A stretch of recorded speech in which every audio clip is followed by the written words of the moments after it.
They told me Deering Woods was the most haunted stretch of forest in Maryland, but I thought that was just the usual campfire talk, until I heard the screaming my first night on the job.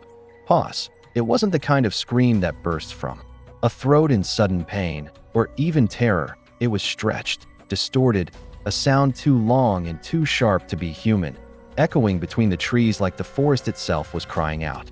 I froze on the trail, lantern shaking in my hand, and I swear, the air grew colder, heavy like it was pressing against my lungs. Then I remembered the one rule they whispered before handing me the keys to the keeper's cabin. If you hear the screams, don't follow them. Slow, tense tone. But the problem was, the screams were getting closer, and they sounded like someone was calling my name. And that's when I realized, no one had told me what to do if the forest knew who I was, that I didn't take the job at Deering Woods out of choice, more like desperation. After losing my last job in Baltimore, I had a record I couldn't explain away, a fight that got out of hand, a boss who pressed charges, a mark on me that wouldn't wash off. The ad for a night keeper sounded too good to be true. Free housing, steady pay. All you had to do was keep an eye on the woods after sundown.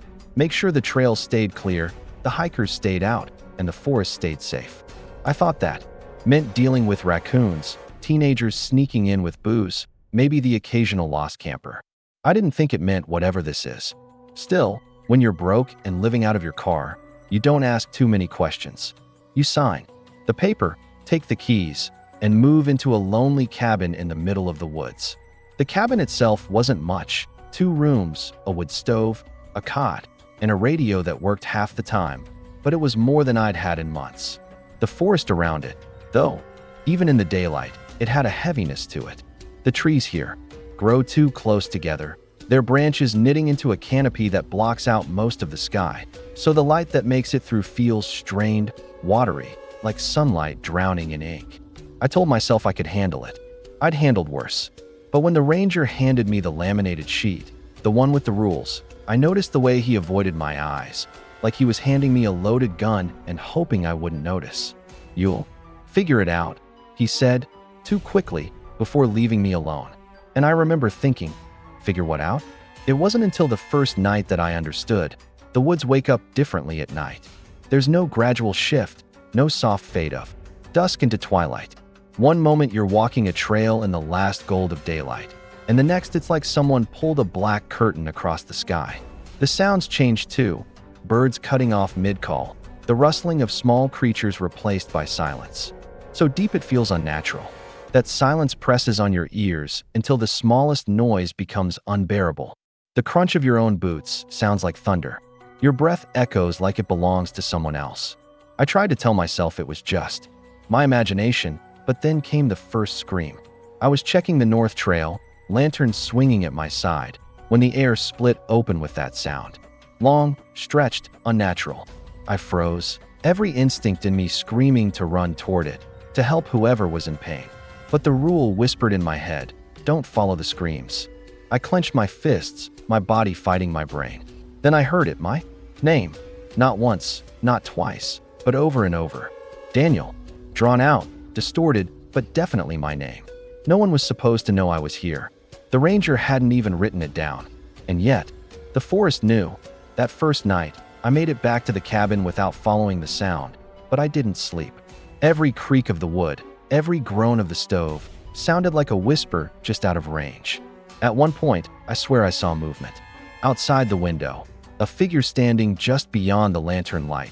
Too tall, too thin, its head tilted like it was studying me. I shut the curtains and told myself it was just a trick of the shadows. But I could feel its eyes all night. By dawn, when the light finally cut through the trees, I realized something else. The forest looked different.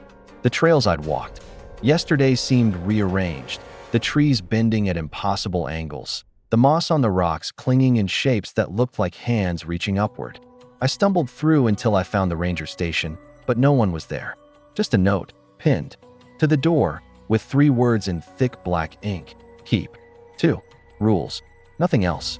No signature. Nothing. That was when I knew I wasn't just keeping the forest.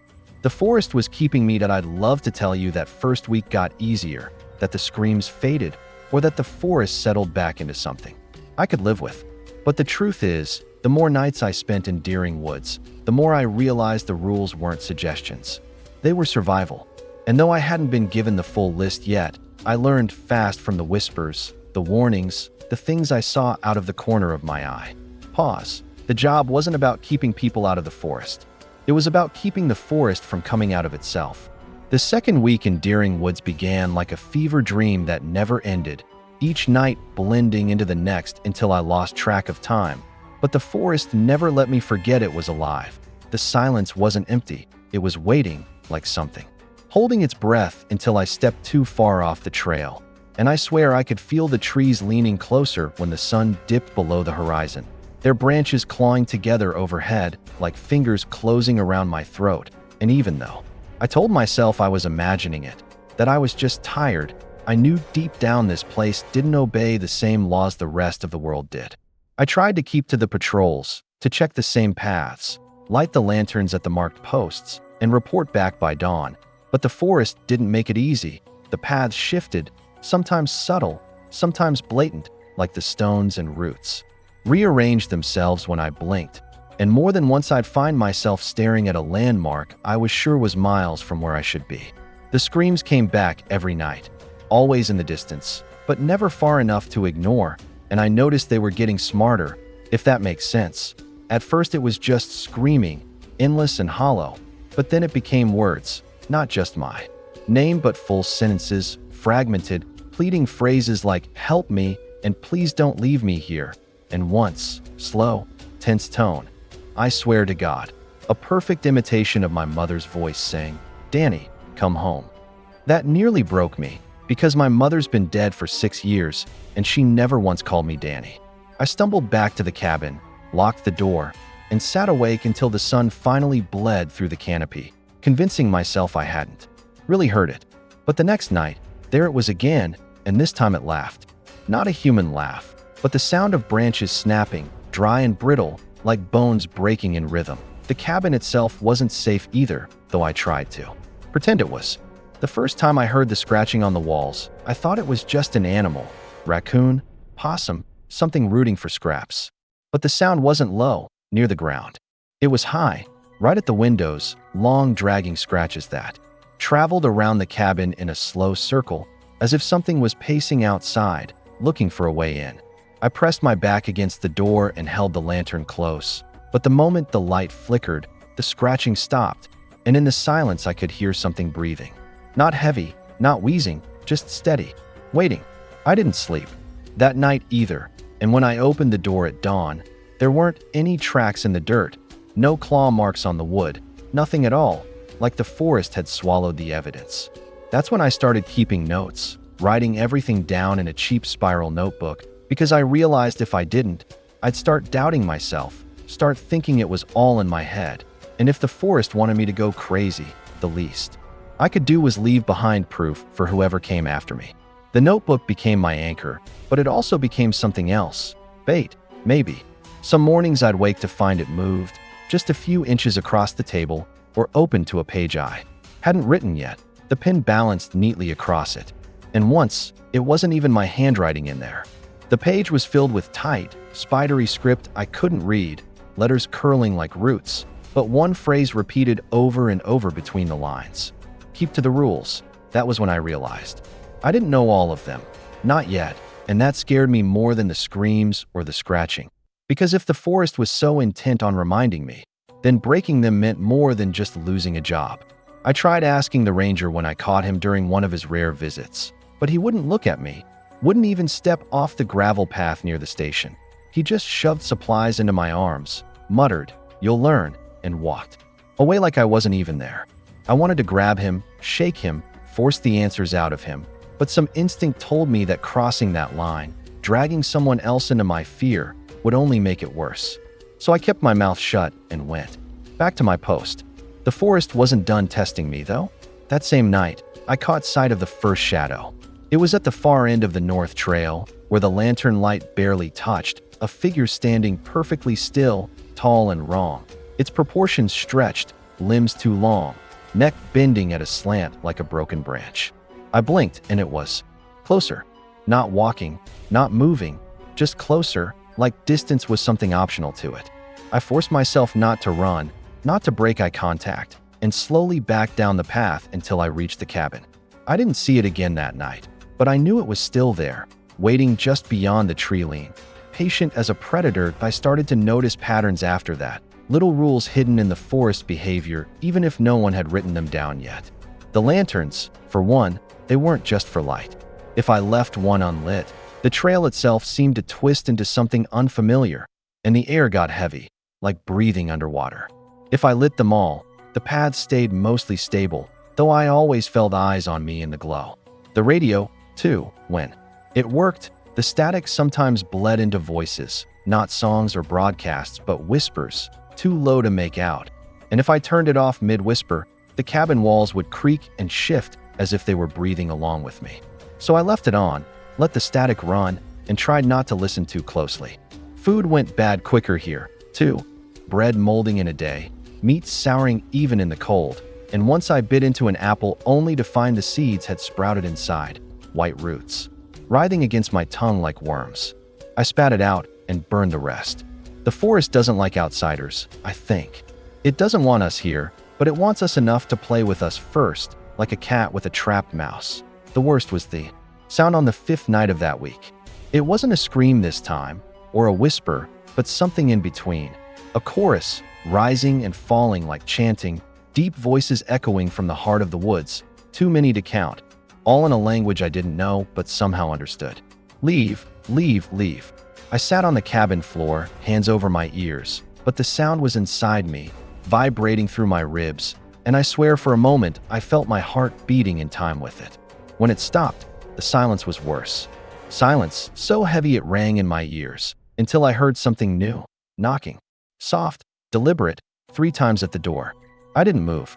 Another knock. Then a voice, calm and almost polite. Daniel. Lanterns low. My breath caught because it was my own voice, exact in tone and rhythm, as if I'd spoken from outside. I didn't move, didn't answer, just gripped the lantern tighter, and eventually the voice stopped. When dawn came, the doorframe was damp, with something dark and sticky, and the ground outside was covered in footprints shaped almost like mine, but longer, stretched, as if the forest was trying me on for size. Then I knew. I wasn't surviving here by chance. I was surviving because I was obeying rules I didn't even fully understand, rules that weren't written down but carved into the bones of the forest, and every night the woods tested whether I'd slip. I hadn't yet, but the way things were, escalating, I knew it was only a matter of time before I broke one without even realizing it. Pause. And when that happened, I had the sickening feeling I wouldn't be allowed to leave these woods at all. I didn't learn the rules all at once, not like a manual someone handed me. They came in fragments, half warnings scratched into wood, whispered in static, written in handwriting that wasn't mine inside the pages of my notebook, and at first, I tried to ignore them. But every time I did, the forest reminded me why they existed, so I began collecting them, piecing them together until I had something like a list. Though even now I know it isn't complete, because the woods aren't finished with me yet. But the first time I saw them all in one place was the morning I found the paper nailed to the cabin door, damp and curling with moss at the edges. The ink faded but legible, 12 rules scrawled in uneven black letters, and when I touched the paper, it felt warm, like it had just been written. Rule 1. When the sun sets, light the lanterns on every trail. If even one goes dark, don't walk that path until sunrise. I already knew this one by instinct. The one time I'd left a lantern unlit, the woods had shifted and nearly swallowed me.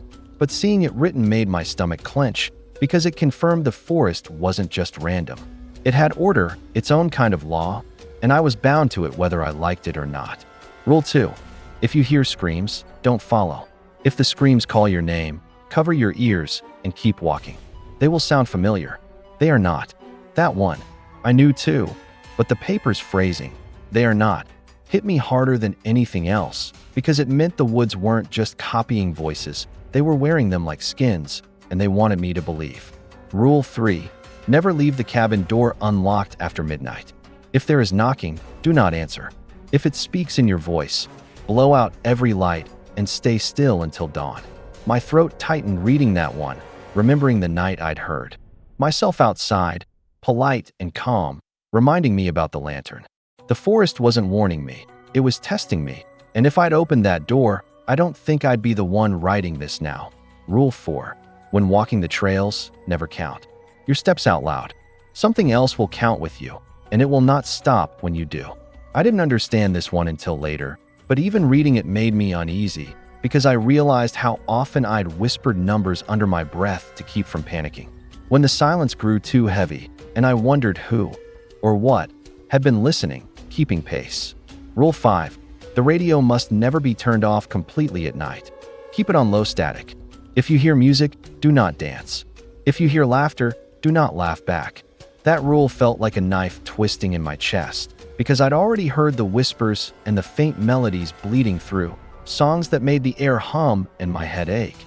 And once I'd almost chuckled at the absurdity of it, but reading the rule, I knew if I had, I'd have given something permission I couldn't take back. Rule 6. Do not eat anything that grows inside the woods. If you find food in the cabin that you didn't bring, burn it immediately. My stomach turned because I thought of the apple I'd bitten into, the writhing roots against my tongue, and I realized the forest wasn't just twisting what was outside. It was trying to put itself inside me, make me part of it from the inside out. Rule 7. If you see a figure on the trail, do not speak first. If it speaks, respond only with, "I don't belong to you." Keep walking. Do not run. That one made my skin crawl because I remembered the shadow at the edge of the lantern light.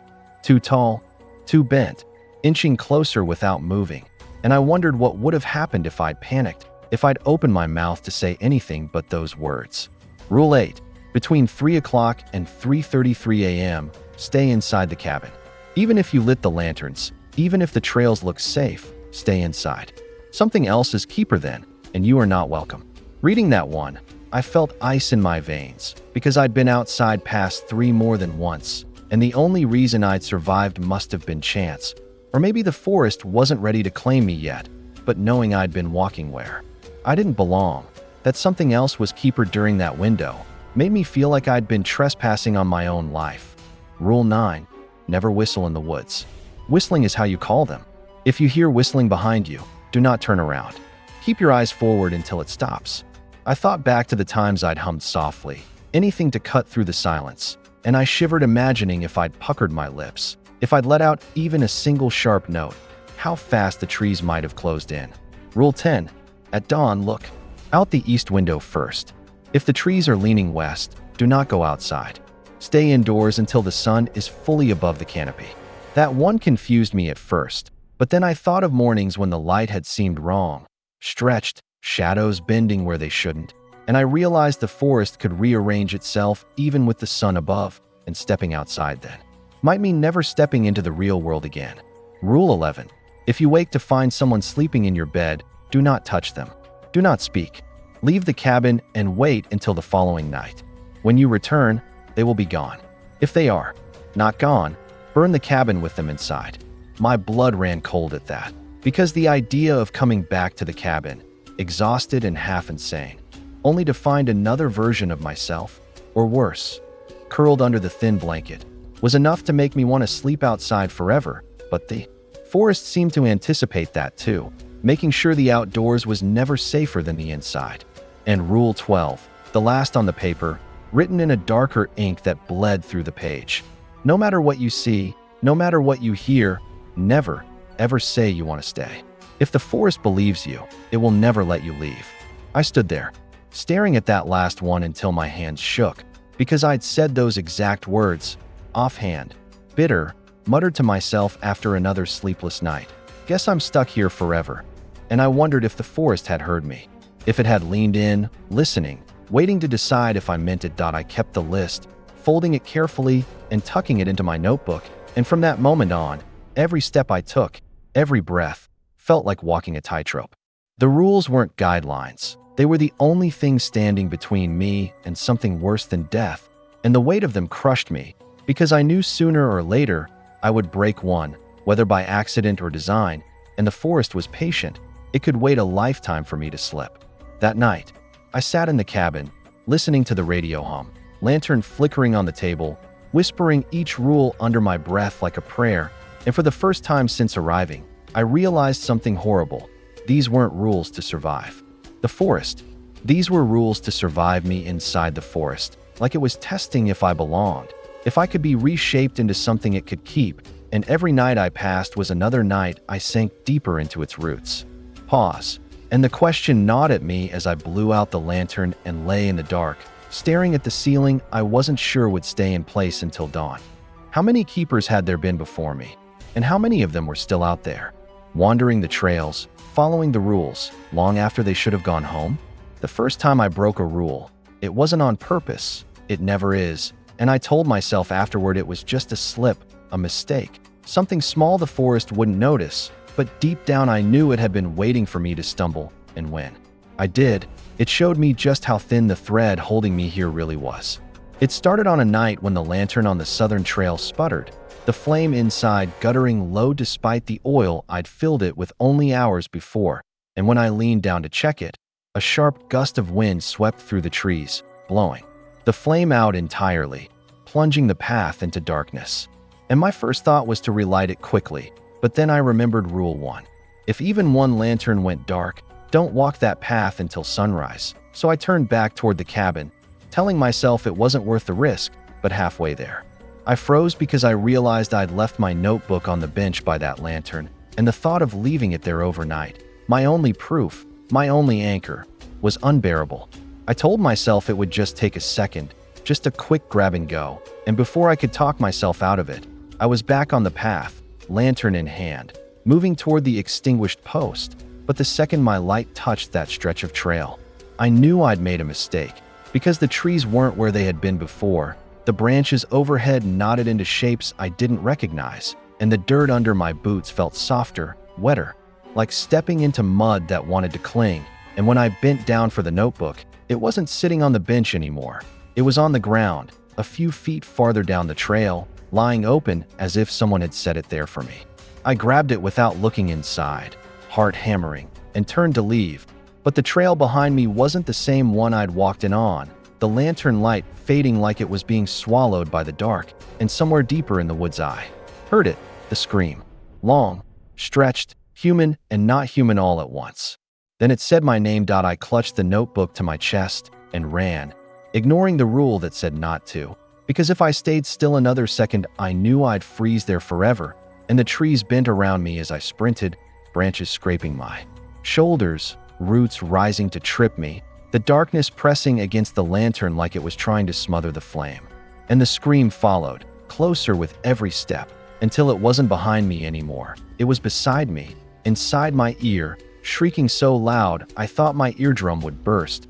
And when I burst out onto the cabin clearing, I slammed the door shut behind me, locked it, and collapsed to the floor, shaking and gasping like I'd run for miles, though I couldn't have been gone more than 5 minutes. When I finally dared to look at the notebook, it was open to a page I hadn't written, the handwriting the same spidery script I'd seen before, and it said just one sentence, repeated down the page in uneven lines. One broken rule is all it takes. The second time wasn't my fault either, but the woods don't care about fault. I woke in the middle of the night to knocking on the cabin door. 3 slow raps, patient, deliberate. Rule 3 flashed in my mind. Never open after midnight. Never answer if it speaks. I froze, waiting, and sure enough, the voice came, soft, friendly, and wrong. Daniel, lantern's low. Let me in. I didn't move, didn't breathe.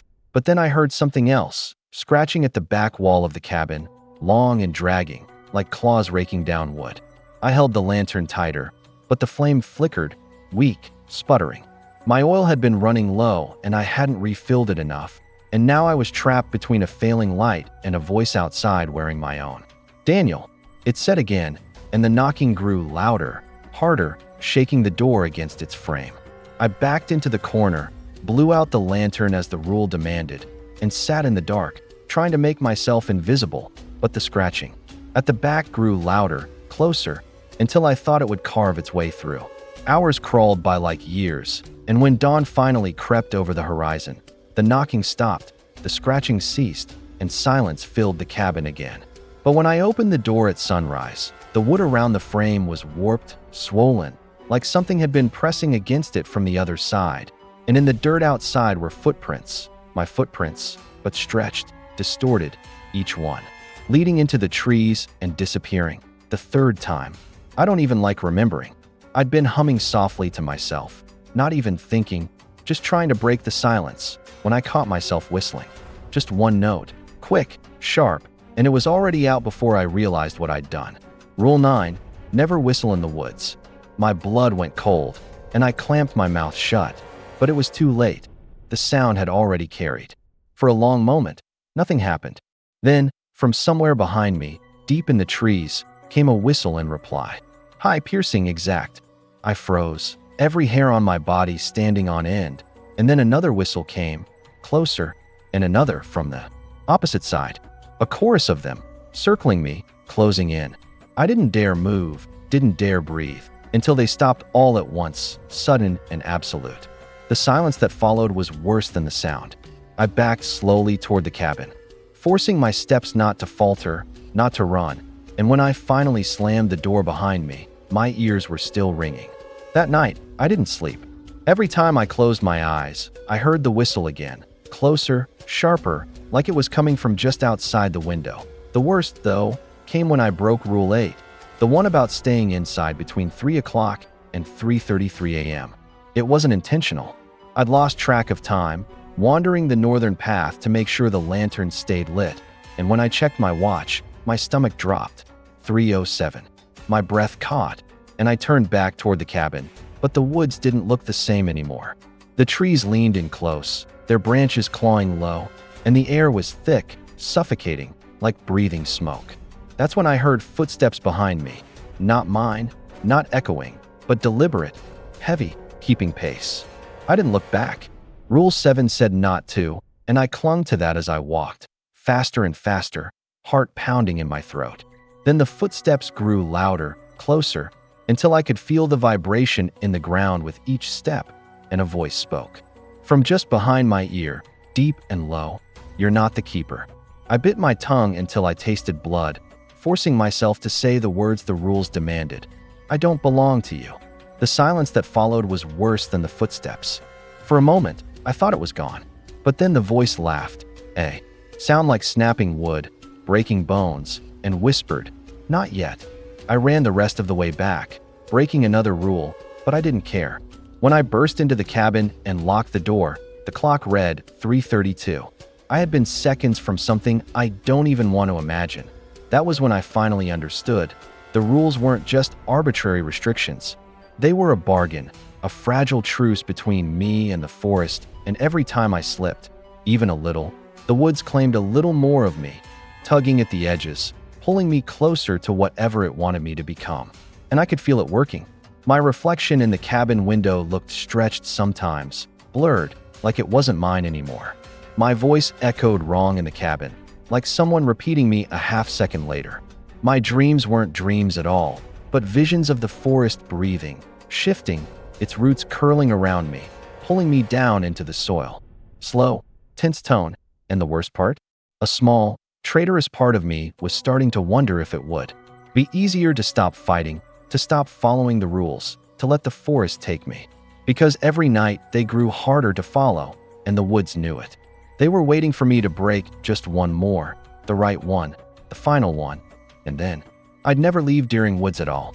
The truth about the asylum and its rules had carved itself into my bones. Every whisper of the vents, every flicker of the lights, every shift in the air a reminder that I was never in control here, that I was a pawn in a game designed to test the boundaries of human sanity. And as the dawn crept closer with each passing tick of my watch, I realized that the rules themselves were not constraints but invitations, invocations, meant to summon something older and darker than the walls could contain, and that if I stayed long enough, the very air would hollow me out until I wasn't myself anymore, but something hungry, watchful, a caretaker not of patience but of the void itself, and that knowledge fueled the gnawing dread in my chest as I clocked in for what might very well be my final night on duty, the corridors stretching out like veins of a dying beast, pulsing with an unseen heartbeat that matched my own, the shadows slithering in ways they never had before, as though whatever the rules were keeping at bay had been awakened and was eager to meet me. It began with the sound of breathing, slow, deliberate, heavy as if lungs the size of the building itself were inhaling and exhaling in rhythm with my steps, rattling the windows and sending vibrations through the rusted railings. And when I descended into the lower wing I hadn't yet explored, I found the walls lined not with peeling paint and mold, but with carvings, thousands of them, overlapping, names etched by trembling hands, warnings scratched so deep they cut into brick, and bone beneath. And among them was my own name, freshly carved, the letters slick with something wet and red, dripping onto my boots as though someone, or something, had just finished writing it moments before I arrived, and I staggered back while rising in my throat. But I couldn't look away because every name around mine was crossed out violently, deep gouges slashing through them, except for mine, which remained untouched, glowing faintly in the dim light.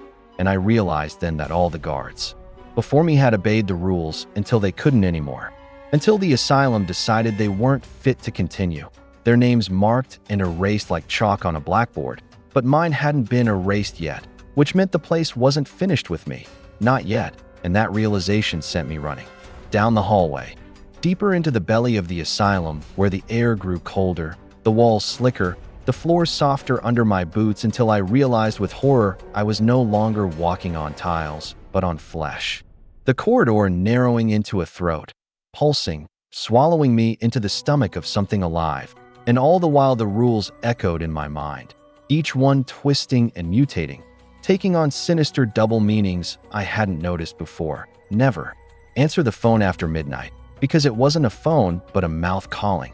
Don't look at room 6A, because the door wasn't hiding patients but mirrors that showed who you would become.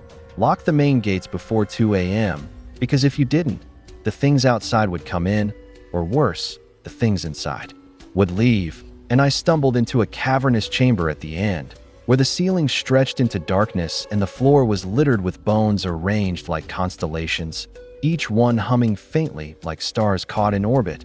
And in the center was a chair, the same chair from the security office, the same leather cracked and torn in places, but this one was massive, built for something larger than a man, and I knew with sickening clarity that I was expected to sit, that every guard before me had eventually been brought here, had sat in that chair and been devoured by the asylum until they became part of its rules, part of its heartbeat. And as my knees buckled, I dropped to the floor, crawling backward. But the moment I tried to look away from the chair, the room shifted, the bones rearranged themselves, and I found myself closer than before, dragged by unseen threads, my mind screaming to resist, my body shaking uncontrollably. And then I heard the voice, not from the vents, not from the intercom, but from within my skull, deep and commanding, the kind of voice that didn't ask but rewrote reality as it spoke, telling me that the asylum wasn't built to hold patients. It was built to hold gods, fractured, broken gods buried beneath layers of concrete and time, gods who fed on obedience, on ritual, on fear. And every night I followed the rules. I was feeding them, sustaining them. But the longer I stayed, the hungrier they grew, and the more they needed me, not just as caretaker, but as sacrifice. And my throat closed as I realized that the rules weren't protection at all. They were prayers, and I had been praying without even knowing it, my compliance strengthening whatever slumbered beneath. And the voice laughed, the sound of chains snapping, of locks being broken, and the bones at my feet began to rise, skeletons assembling themselves in jerking, unnatural motions. Jawbones snapping open and shut in mock laughter as hollow eye sockets turned toward me, and I staggered up, stumbling toward the exit. But there was no exit anymore, just endless corridors twisting and folding in on themselves like intestines, every turn leading me back to the chair, back to the humming constellation of bones. And the voice told me that I could resist all I wanted, but the rules weren't meant to be followed forever. They were meant to break me. And when I broke, I would finally see the asylum for what it was, a temple, a mouth, a womb, a grave. And in that moment, I felt it breathing again, felt the walls expand and contract, and something massive shifted beneath the floor, something with too many limbs and too many eyes, pressing against the walls of its prison. And the chair creaked as though waiting for me, and all I could think, All I could scream in my head as I clawed at the walls and tore at my skin trying to wake up was that maybe the only rule that mattered, the only one they never wrote down because no one lived long enough to pass it on, was this: never, ever take the job at the asylum, because once you step inside, it doesn't just own your nights, it owns your name, your future, your soul, and soon enough, it will own the world. The cursed night had stretched itself beyond the limits of sanity, and as I stood in the heart of the ancient asylum's chapel with the broken crucifix casting its jagged shadow over me, I realized there was no morning left for me to wait for, no sunrise to wash away what I had endured, because the asylum had become unmoored from time itself, dragging me and the others trapped here into a perpetual loop of damnation where day never truly followed night, where screams echoed without origin, where rules were written not to preserve our safety, but to chain us deeper into the place's hunger. And as I listened to the silence settling after the collapse of the last barrier of reality, I knew that Chapter 6 of my descent wasn't survival, but the final undoing of my soul, for the walls around me dripped not water, but blood, thick and pulsing as though the building itself had grown veins, the pews contorting into rows of rib cages, the shattered windows yawning like mouths lined with teeth of glass. And in the flickering torchlight, I saw every face of the lost, those who had died before me, those whose warnings I ignored, those who had clawed at the rules until the rules clawed back, standing shoulder to shoulder in the aisles, their eyes hollow sockets glowing faint with ember-red hatred, their mouths whispering my name in unison until my knees nearly buckled under the weight of their collective accusation. And I knew the asylum had turned fully against me, no longer pretending at trial or torment, but now demanding its sacrifice, my sacrifice, the one thing I had resisted since stepping into this nightmare.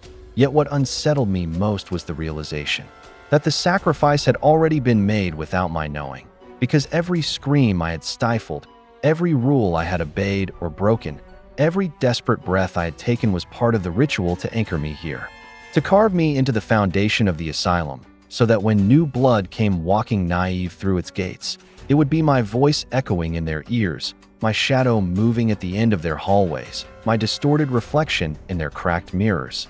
And as that awareness burned through me, I could feel my body starting to unravel, skin splitting along invisible seams like paper peeling under flame, my bones dissolving into the mortar of the floor, my breath congealing into fog that drifted to the rafters where it was swallowed into the blackness. And though I tried to fight it, to scream, to claw the air, to run, the asylum had already chosen its ending, had already folded me into its endless script where there are no happy endings, only chapters of suffering recycled and rewritten through each unlucky soul who dares trespass. And when the chapel doors burst open with a gust of freezing wind, I saw a flashlight beam cutting into the dark, a new voice calling out, "Hello?" I heard noises, "Anyone in here?" And my last flicker of humanity tried to shout, "Leave. Don't stay. Run while you still can." But what slipped past my lips was not warning but welcome, a whisper not my own, but the asylum's using my tongue. "Welcome. We've been waiting for you." And as the newcomer's steps echoed on the blood-soaked floor, I realized with despair and finality that I had become the very thing I feared most, a guardian of the rules, a lure for the lost, another ghost bound to these halls. My story closed in a doomed finale with no release, no dawn, only the cruel certainty that my suffering would echo forever, one unbroken paragraph written into the asylum's endless book of the damned.